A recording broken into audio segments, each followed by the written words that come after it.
ಮತ್ತು 3ನೇ ತಿಂಗಳಲ್ಲಿ ಬಂದು ನೀವು 150 ಗ್ರಾಮಿಂದ 200 ಗ್ರಾಮು ಹೆಚ್ಚು ಮಾಡಿ, ಮತ್ತು ನೀವು ಇದರಿಂದ ಬಂದು ಮರಿಗಳಿಗೆ ವೇಗವಾಗಿ ತೂಕ ಹೆಚ್ಚಿಸುತ್ತವೆ.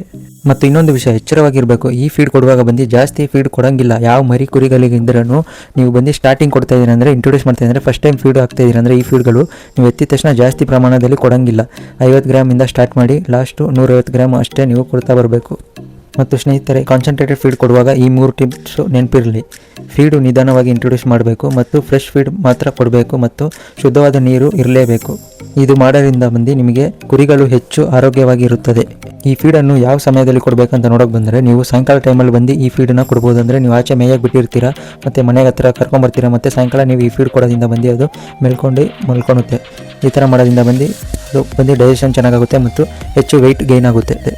ಹಾಗಾದರೆ ಸ್ನೇಹಿತರೆ, ನೀವು ಈ ಫೀಡ್ ಫಾಲೋ ಮಾಡಿದರೆ ಕುರಿಗಳು ಬೇಗ ಬೆಳೆಯುತ್ತವೆ ಮತ್ತು ಮಾರಾಟ ಸಮಯದಲ್ಲಿ ಹೆಚ್ಚು ಲಾಭ ಸಿಗುತ್ತದೆ. ಈ ವಿಡಿಯೋ ನಿಮಗೆ ಉಪಯೋಗವಾಗಿದ್ದರೆ ಲೈಕ್ ಮಾಡಿ, ಶೇರ್ ಮಾಡಿ ಮತ್ತು ನನ್ನ ಚಾನಲ್ನ ಸಬ್ಸ್ಕ್ರೈಬ್ ಮಾಡ್ಕೊಳ್ಳಿ.